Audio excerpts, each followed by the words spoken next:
आदाब नाज़रीन, खबरनामे में आपका इस्तकबाल है। मैं हूं साइमा खान। सबसे पहले नजर हेडलाइंस पर। वज़ीर-ए-आज़म नरेंद्र मोदी आज बिहार और मगरबी बंगाल के दौरे पर 18,000 करोड़ रुपए से ज्यादा के तरक्याती मंसूबों का करेंगे इफ्तिताह। जलसा आम से भी करेंगे खिताब।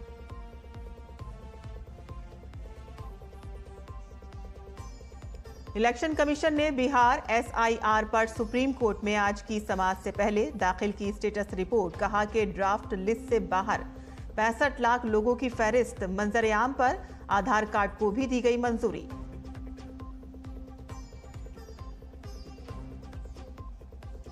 दिल्ली NCR के आवारा कुत्ते शेल्टर होम में रहेंगे या सड़कों पर? सुप्रीम कोर्ट का 3 रुकनी बेंच आज सुनाएगा फैसला।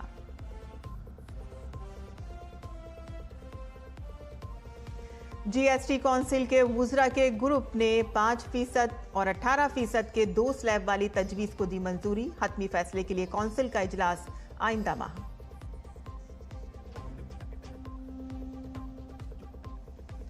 जंग के खात्मे के लिए जंगबंदी मुज़ाकरा शुरू करेगा इजराइल। नेतन्याहू ने कहा कि यरगमालियों की रिहाई को भी बनाया जाएगा यकीनी। और एशियन शूटिंग चैंपियनशिप में भारतीय निशानेबाजों की शानदार कारकर्दगी। भारत ने चीन को शिकस्त देकर air rifle men's team event में अपने नाम किया सोने का तमगा। और अब खबरें तफसील से।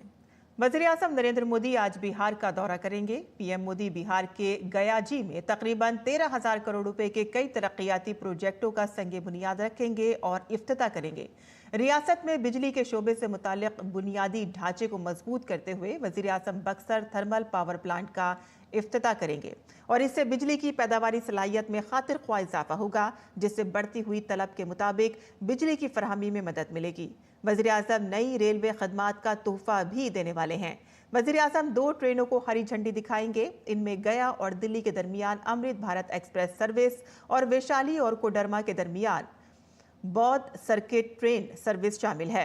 वज़ीर-ए-आज़म कई दीगर तरक्याती मंसूबों के आगाज के साथ ही एक बड़े जलसे से भी खिताब करेंगे और इसके अलावा PM मोदी बिहार के ओंटा सिमरिया पुल प्रोजेक्ट का इफ्तिताह करेंगे, जिसमें गंगा नदी पर 1,870 करोड़ रुपए से ज्यादा की लागत से बनाया गया 1.86 किलोमीटर तवील 6 लेन वाला पुल भी शामिल है। ये पुल मकामा और बेगूसराय को बराह रास्त जोड़ेगा, जिससे शुमाली और जुनूबी बिहार के दरमियान नक्लो हरकत आसान हो जाएगी। वज़ीर-ए-आज़म नरेंद्र मोदी आज बिहार में हजारों करोड़ रुपए के तरक्याती प्रोजेक्टों का आगाज करने जा रहे हैं, जिसमें ओंटा सिमरिया पुल प्रोजेक्ट का इफ्तिताह भी शामिल है। ये पुल मकामा और बेगूसराय को जोड़ेगा, जिससे शुमाली और जुनूबी बिहार के दरमियान आमदोरफ्त आसान हो जाएगी। देखिए ये पूरी रिपोर्ट। कनेक्टिविटी को बेहतर बनाने के लिए अपने अज़्म के मुताबिक वज़ीर-ए-आज़म नरेंद्र मोदी कौमी शाहराह 31 पर 8.15 किलोमीटर तवील मोकामा ओंटा सिमरिया बेगूसराय पुल प्रोजेक्ट का इफ्तिताह करेंगे, जिसमें 1,870 करोड़ रुपए से ज्यादा की लागत से दरियाए गंगा पर 1.86 किलोमीटर तवील 6 लेन पुल भी शामिल है।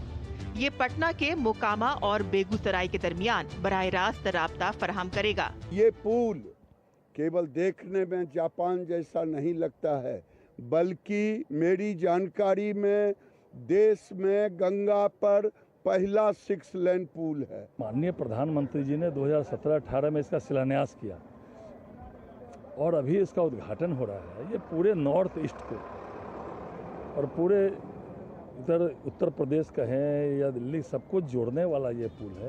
ये पुल पुराने 2 लेन के खस्ता हाल रेल कम रोड पुल राजेंद्र सेतु के मुतवाजी बनाया गया है, जिसकी हालत झरझर है और भारी गाड़ियों को अपना रास्ता मोड़ना पड़ता है। ये नया पुल शुमाली बिहार और जुनूबी बिहार के इलाकों के दरमियान सफर करने वाली भारी गाड़ियों के लिए 100 किलोमीटर से ज्यादा का सफरी फासला कम कर देगा और इससे खित्ते के दीगर हिस्सों में गाड़ियों के मोड़ की वजह से ट्रैफिक जाम के मसले को कम करने में भी मदद मिलेगी। बहुत फायदा है। पहले तो उस पर से जाते थे पुराना वाला ब्रिज से, तो जाम बहुत ज्यादा लगता था। अब तो हम लोग को अच्छा इसमें अच्छा दिख रहा है सब कुछ। अब ही फायदा है कि अब सुविधा है कि आने जाने में सही है। काफ़ी अच्छा लग रहा है और हम कहते हैं कि मोदी जी इसी तरह से हमारे बेगूसराय को कुछ देते जाएं। काफ़ी अच्छा चीज़ दिए हैं बेगूसराय के लिए, भारी लाभ पहुंचाया है। इसलिए मैं माननीय प्रधानमंत्री को बहुत बहुत धन्यवाद देता हूं। इस पुल की तामीर से आसपास के इलाकों में इक्तिसादी तरक्की को फरोग मिलेगा, खास तौर पर शुमाली बिहार जो जरूरी खाम माल के लिए जनूबी बिहार और झारखंड पर मुनहसिर है। ये मशहूर जियारतगाह सिमरिया धाम से भी बेहतर राब्ता फराहम करेगा, जो मशहूर शायर आंचानी श्री राम धारी सिंह दिनकर की जाय पैदाइश भी है। निश्चित तौर पर संत का जहाँ सुहागमन होता है तो ये केवल प्रधानमंत्री ही नहीं, विशुद्ध संत भी, तो सर्वांगीण विकास यहाँ होना ही है। वज़ीर-ए-आज़म बख्तियारपुर से मोकामा तक तकरीबन 1900 करोड़ रुपए की लागत से कौमी शाहराह 31 के 4 लेन वाले हिस्से का भी इफ्तिताह करेंगे, जिससे भीड़ में कमी आएगी, सफर के वक्त में कमी आएगी और मुसाफिरों और सामान की नकलो हरकत में सहूलत होगी। गंगा पर बने इस 6 लेन ब्रिज ने कहीं न कहीं बिहार की तरक्की की इबारत लिखनी शुरू कर दी है, क्योंकि न सिर्फ यह ब्रिज उत्तर बिहार और दक्षिण बिहार को जोड़ेगा, बल्कि पूर्वोत्तर के राज्यों तक इस ब्रिज की पहुंच होगी, जिससे उद्योग, व्यापार, धंधे जहां सर चढ़कर बोलेंगे, वहीं नेपाल तक की यात्रा भी सुगम हो जाएगी। कैमरामैन राधे कृष्ण और अपने सहयोगी निश्चल के साथ राजेश राज, डीडी न्यूज, सिमरिया, बेगूसराय। वज़ीर-ए-आज़म नरेंद्र मोदी आज बिहार के गयाजी में हजारों करोड़ रुपए के तरक्याती प्रोजेक्टों का इफ्तिताह और संगे बुनियाद रखेंगे। इनमें बिजली, सड़कों, सेहत, शहरी तरक्की और पानी की फराहमी से मुतालिक अहम मंसूबे शामिल हैं।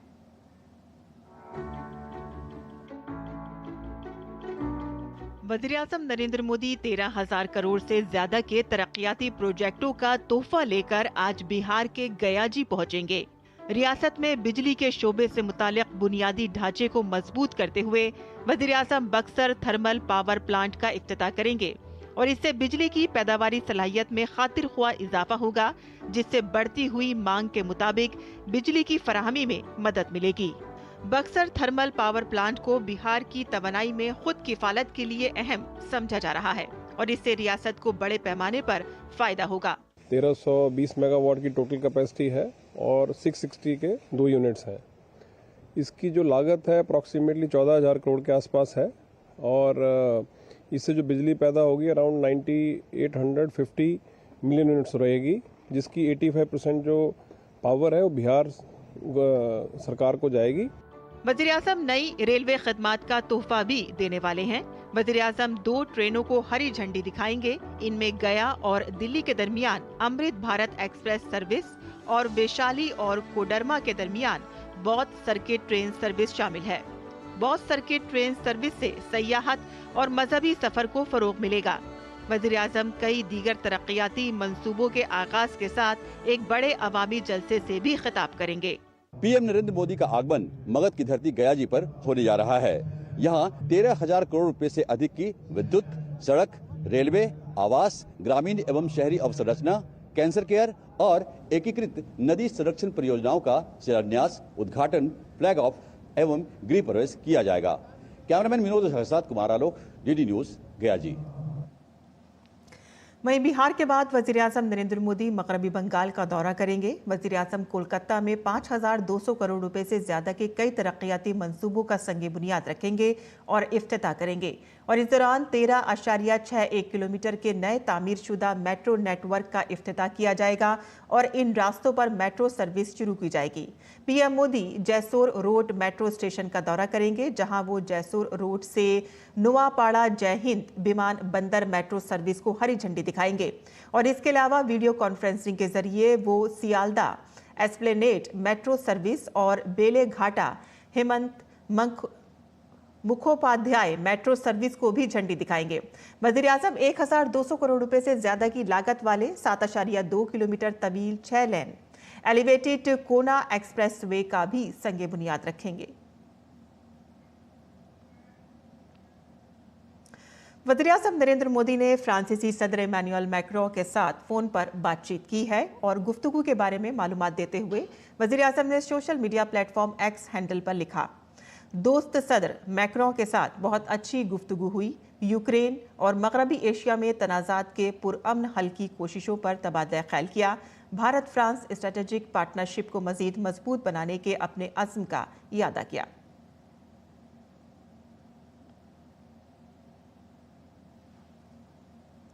दिल्ली एनसीआर में आवारा कुत्तों को पकड़कर शेल्टर होम में भेजने के मामले की सुप्रीम कोर्ट आज समाअत करेगा। 2 जजों की बेंच ने एक मीडिया रिपोर्ट का नोटिस लेते हुए यह हुक्म दिया।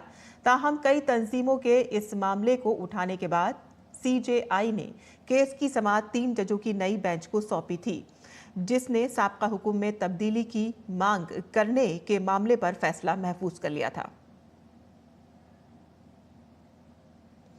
बिहार में एसआईआर को चैलेंज करने वाली अर्जियों पर सुप्रीम कोर्ट में आज अहम समाअत है और इससे कबल गुज़िश्ता हफ्ते 3 दिन की मुसलसल समाअत के बाद अदालत ने एक उबूरी हुक्म दिया था, जिसमें कहा गया था कि इलेक्शन कमीशन उन 65 लाख लोगों की फहरिस्त जारी करे जिन्हें ड्राफ्ट वोटर लिस्ट में जगह नहीं दी गई है।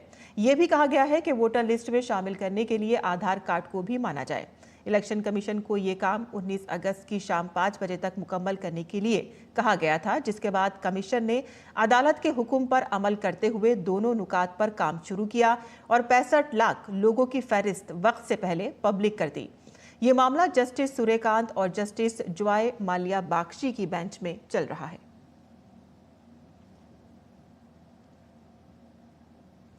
लोकसभा में अपोजिशन लीडर राहुल गांधी और कांग्रेस के कौमी सदर मल्लिकार्जुन खड़गे के खिलाफ इलेक्शन कमीशन पर इल्जामात लगाने के लिए सुप्रीम कोर्ट में अर्जी दायर की गई है। सतीश कुमार अग्रवाल नामी शख्स की तरफ से दायर दरख्वास्त में कहा गया है कि कांग्रेस पार्टी के लीडरों ने इलेक्शन कमीशन पर बेबुनियाद इल्जामात लगाकर एक आईनी इदारे के वक़ार को कम किया है। अर्जी में इलेक्शन कमीशन से कांग्रेस पार्टी की मंजूरी मनसूख करने की हिदायत देने का मुतालबा किया गया है और इसके साथ ही अर्जी में राहुल गांधी और खड़गे के जरिए इलेक्शन कमीशन के खिलाफ चलाए जा रहे प्रोपेगेंडे के खिलाफ एसआईटी तहकीकात और कानूनी कार्रवाई का भी मुतालबा किया गया है। मगरबी बंगाल में रियासती हुकूमत ने आखिरकार वोटर लिस्ट में बेज़ाब्तगियों के इल्जाम में 2 ERO और 2 AERO को मुअत्तल कर दिया और इसके खिलाफ FIR दर्ज नहीं हुई है। मगरबी बंगाल हुकूमत ने इलेक्शन कमीशन के हुक्म के सिर्फ एक हिस्से पर अमल दरामद किया है। ताहम इलेक्शन कमीशन के पूरे हुक्म की तामील के लिए 21 तारीख आखिरी तारीख थी।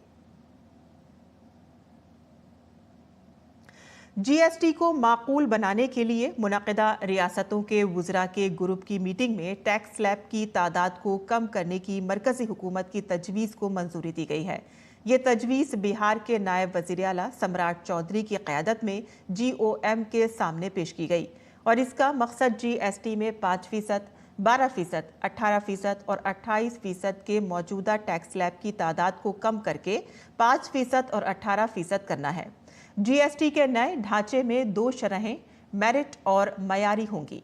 मेरिट में शामिल अशिया और खदमात पर 5% टैक्स लगेगा और साथ ही मयारी में शामिल अशिया और खदमात पर 18% टैक्स आयद किया जाएगा और इसके अलावा सिन गुड्स पर 40% टैक्स का भी इंतज़ाम है और इसमें तंबाकू, सॉफ्ट ड्रिंक, फास्ट फूड और दीगर अक़साम के टैक्स शामिल हैं।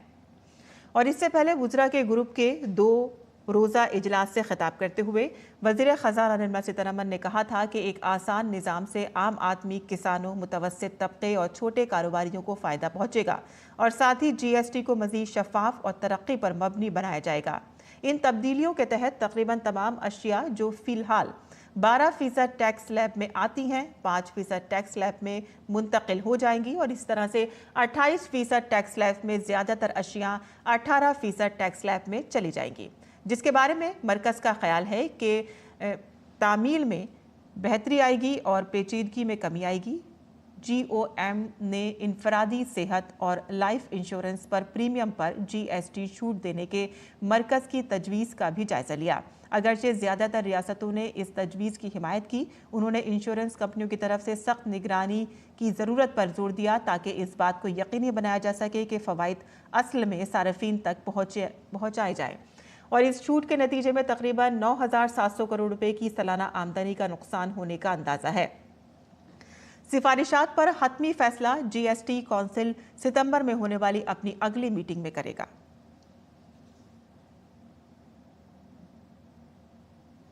मोबाइल फोन्स की फॉरेंसिक जांच को आसान बनाने के लिए आईआईटी कानपुर के स्टार्टअप इनक्यूबेशन सेंटर के ताउन से चित्रगुप्त मोबाइल फॉरेंसिक सूट तैयार किया गया है।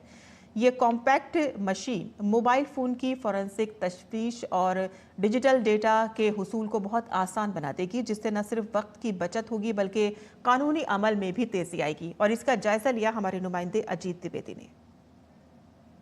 आंकड़े बताते हैं कि 90% से ज़्यादा जो क्राइम होता है उसमें मोबाइल का इन्वॉल्वमेंट होता है और मोबाइल के द्वारा ही कई सारे जो क्राइम होते हैं उनको सॉल्व किया जाता है। कई सारे सूत्र जो है वो मोबाइल फ़ोन से मिलते हैं, लेकिन मोबाइल फ़ोन को स्कैन करना, उनकी जो है उनको फोरेंसिक लैब तक पहुंचाना और वहां से पूरा डेटा रिट्रीव करना, जाँच करना एक लंबी प्रोसेस होता है।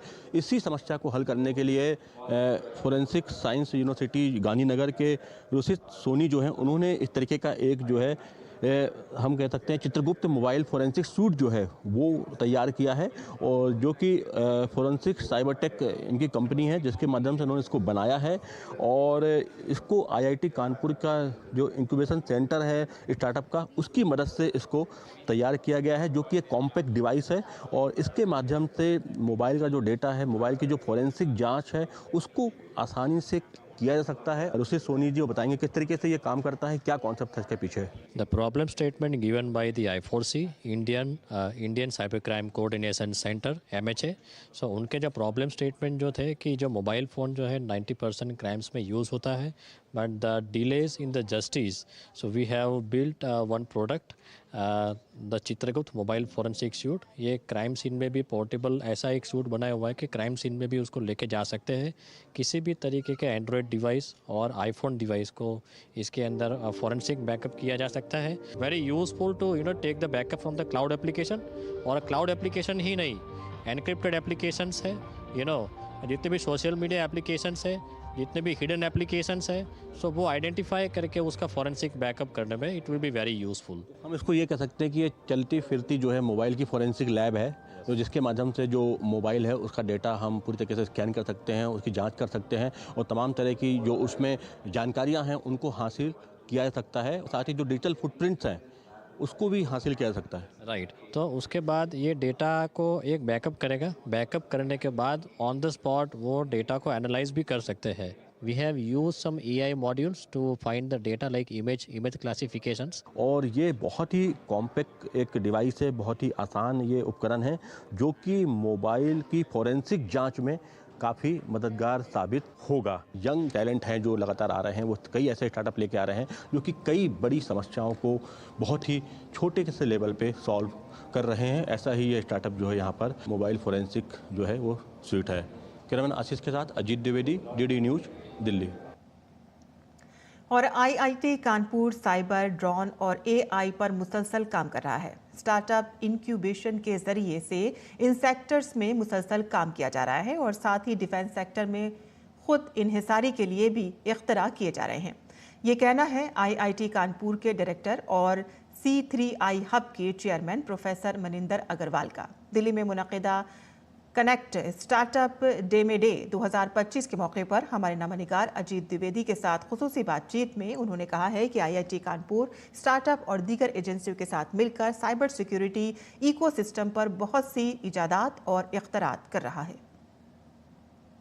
देश की आईआईटी लगातार टेक्नोलॉजी पे काम कर रही है, लगातार जो है वो डिफेंस सेक्टर में खासतौर पर स्टार्टअप पे काम कर रही है। हमारे साथ बात करने के लिए आईआईटी कानपुर के डायरेक्टर प्रोफेसर मनिंदर अग्रवाल जी हैं। इस तरीके से आईआईटी जो है इस समय काम कर रही है, खासतौर पर स्टार्टअप को लेकर क्या इनिशिएटिव है, क्या नया है इस समय चल रहा है? स्टार्टअप के लिए हमारे पास एक बहुत बड़ा इंक्यूबेशन सेंटर है जिसमें विशेष रूप से डीप टेक में जो स्टार्टअप्स हैं उनको हम प्रोत्साहित करते हैं, फंडिंग भी देते हैं।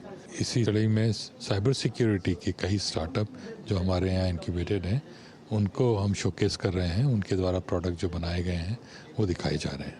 अगर बात करें तो हमने देखा ऑपरेशन सिंदूर के दौरान देखा कि किस तरीके से जो है अब साइबर वॉरफेयर या हम कहें कि टेक्निकल वॉरफेयर का समय आ गया है और इसी पे पूरा फोकस जो है वो रहा। तो इसमें हमारे देश की जो आईआईटीज़ हैं वो DRDO अपना काम कर रहा है, इसरो अपना काम कर रहा है, लेकिन आईआईटीज़ किस लेवल पे काम कर रही हैं? क्या कुछ स्पेशल चीज़ों पे फोकस है? सर एक आईआईटी के अपने एक्सपर्टीज़ हैं तो उनमें वो फोकस कर रहे हैं। IIT कानपुर का जहाँ तक सवाल है, हमारा focus cyber security, drone technology, medtech और sustainable technologies, applications of AI technology, 3 domains में अधिक है।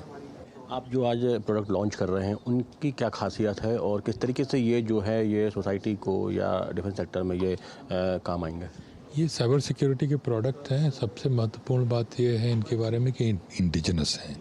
साइबर सिक्योरिटी के अधिकतर जो प्रोडक्ट्स हैं आज के समय में वो इम्पोर्टेड होते हैं, जिनकी अपनी अलग समस्याएं हैं, महंगे भी बहुत मिलते हैं।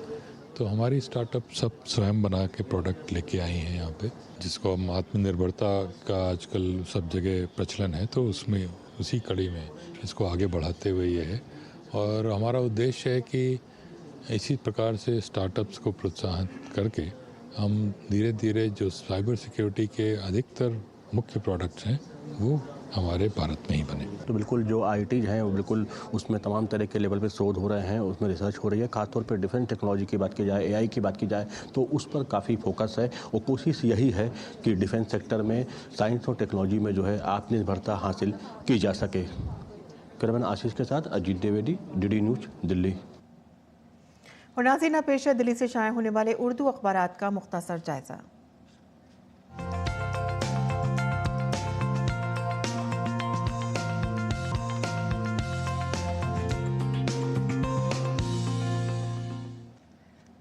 दिल्ली से शाया होने वाले उर्दू के अखबारात पर अगर नज़र डालें तो कुछ अहम सुर्खियां इस तरह से हैं। गुमराहकुन इश्तिहारात देने पर रैपिडो के खिलाफ 10 लाख रुपए का जुर्माना। दरअसल सेंट्रल कंज्यूमर प्रोटेक्शन अथॉरिटी ने ये पाया है कि रैपिडो अपने इश्तिहारात के ज़रिए सारिफीन को गुमराह कर रहा है। दरअसल रैपिडो ऑफ़र में देता है कि 5 मिनट में ऑटो या 50 रुपये वापस पाएँ, और जब उन्होंने तहकीकात करी तो इस तरह से कोई भी नहीं पाया, और साथ ही उनकी है गारंटी ऑटो की पेशकश थी। तफ्तीली छानबीन में के बाद अथॉरिटी ने पाया है कि इश्तिहारात जो हैं वो झूठे हैं, गुमराहकुन हैं और सारिफीन के लिए गैर मुनसिफाना पाए गए हैं। आगे बढ़ते हैं, जहां एशिया कप में हिंद पाक मैच को सरकार की हरी झंडी। दोनों टीमों के दरमियान मुकाबला 14 सितंबर को होगा और हुकूमत ने अगले महीने मुत्तहदा अरब अमारात में होने वाली मर्दों की एशिया कप और अक्टूबर में होने वाली ख़वातीन के लिए एक रोज़ा वर्ल्ड कप में हिंदुस्तान और पाकिस्तान के दरमियान खेले जाने वाले मैचों की इजाज़त दे दी है। उन्होंने कहा है कि हिंदुस्तान दो तरफ़ा मुकाबलों के लिए ना तो पाकिस्तान की मेज़बानी करेगा और ना ही उसका दौरा करेगा, लेकिन अगर बाहर कोई मैच होता है तो ये दोनों ही टीमें उस टीम में अगर शामिल हैं तो खेल सकती हैं। आगे बढ़ते हैं, बगैर किसी एजेंट के उम्रह के वीज़ा के लिए दरख्वास्त दे सकते हैं। सऊदी अरब वजारत ने हज उम्रह के लिए एक नया पोर्टल लॉन्च किया है। नुस्ख उम्रह करके अब इसके ज़रिए उम्रह के लिए वीज़ा हासिल करना पहले से ज़्यादा अब आसान हो जाएगा। आगे बढ़ते हैं, यहाँ नाइजीरिया से खबर है, जहाँ नाइजीरिया की मस्जिद और देहात में मुसल्लह डाकुओं का हमला हुआ है, जिसमें 50 अफराद जाबहक हो गए हैं और मुतादिद लोगों को अगवा और जिंदा जला दिया गया है। बेहद हैरान करने वाली ये खबर है शुमाल मगरबी नाइजीरिया में, जहां मुसल्लह अफराद ने यहाँ पर मस्जिद में हमला किया। 30 अफराद को यहाँ पर मारा गया और कई रिहायशी इलाकों में भी इन्होंने हमले किए और देहात में भी मज़ीद 20 अफराद को उन्होंने कत्ल कर दिया। तो ये थी अखबारात की सुर्खियाँ जो हमने आपके लिए चुनी थी। और आगे बढ़ते हैं, कुछ और बैनुल-अक़वामी खबरें भी जान लेते हैं, जहां इजराइल के वज़ीर-ए-आज़म बेंजामिन नेतन्याहू ने जंग के खात्मे के लिए हमास के साथ जंगबंदी मुज़ाकरात शुरू करने का ऐलान किया है। उन्होंने गज़ा में तमाम मग़वियों की रिहाई को यकीनी बनाने का भी ऐलान किया है, लेकिन नेतन्याहू ने इशारा दिया है कि जंगबंदी सिर्फ उन शराइत पर होगी जो इसराइल को काबिल कबूल होंगी। मिस्र और कतर की तरफ से तजवीज़ करदा आरजी जंगबंदी पर नेतन्याहू का ये पहला रद्द अमल है जिसे हमास ने कबूल कर लिया। इजराइल जल्द ही अपने नुमाइंदे मुज़ाकरात के लिए भेजेगा। गज़ा डिवीज़न में फ़ौजियों के खिताब करते हुए नेतन्याहू ने कहा कि उन्होंने गज़ा शहर पर कब्जा करने और हमास को शिकस्त देने के फ़ौजी मंसूबे की मंजूरी दे दी है। उन्होंने ये भी कहा है कि इजरायली फ़ौज का बुनियादी हदफ गज़ा शहर पर कंट्रोल कायम करना और हमास को मुकम्मल तौर पर शिकस्त देना है। पाकिस्तान के शहर कराची में पटाखों की फैक्ट्री में धमाके से 34 अफराद के जख्मी होने की इत्तला है। धमाका इतना शदीद था कि आसपास की दुकानों के शीशे टूट गए और इसके बाद कई छोटे धमाके भी हुए। पुलिस अफसर समिया तारिक ने बताया है कि 34 अफराद को अस्पताल में दाखिल कराया गया है, जिनमें से 4 की हालत तशवीशनाक बताई जा रही है। कजाकिस्तान में जारी एशियन शूटिंग चैंपियनशिप में भारतीय निशानेबाजों की जबरदस्त कारकर्दगी जारी है। जुमेरात को 10 meter air rifle men's team event में भारत के रुद्राक्ष पाटिल, अर्जुन बबूता और किरण जाधव ने दुरुस्त निशाना लगाते हुए मुकाबले का तलाई तमगा जीता। भारत के तीनों खिलाड़ियों ने चीन को शिकस्त देकर ये कामयाबी हासिल की है। रुद्राक्ष, बबूता और जाधव ने 1892.5 का स्कोर किया। मुकाबले का चांदी का तमगा चीन ने जीता, जबकि कांसी का तमगा जनूबी कोरिया के हिस्से में आया। श्रीनगर में जारी खेलो इंडिया वाटर स्पोर्ट फेस्टिवल 2025 का आज दूसरा दिन है। खेलो इंडिया वाटर स्पोर्ट फेस्टिवल डल झील की शान, खेल से बढ़े पहचान के थीम के साथ कल शुरू हुआ। खेलो इंडिया के मरकजी वजीर मनसुख मांडविया ने वर्चुअल तौर पर खेलो इंडिया वाटर स्पोर्ट फेस्टिवल 2025 का इफ्तिताह किया। खेलो इंडिया वाटर स्पोर्ट फेस्टिवल 2025 की शानदार इफ्तिताही तकरीब 21 अगस्त को श्रीनगर के शेर कश्मीर इंटरनेशनल कॉन्फ्रेंस सेंटर में मुनक़िद हुई, जिसमें नौजवानों के उमूर और खेलों के मरकजी वजीर ममलिकत रक्षा निखिल खड़से और जम्मू कश्मीर लेफ्टिनेंट गवर्नर मनोज सिन्हा मेहमान खुसूसी के तौर पर मौजूद थे। इस मौके पर मरकजी वजीर खेल मनसुख मांडविया ने कहा कि ये खेल रियासत के नौजवानों के लिए बहुत अहम साबित होंगे। और अब पेश है मुल्क भर के मौसम का हाल।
और इसी के साथ ही हमारा खबरनामा यहीं ख़त्म होता है। हमारी पूरी टीम को इजाज़त दें। आदाब।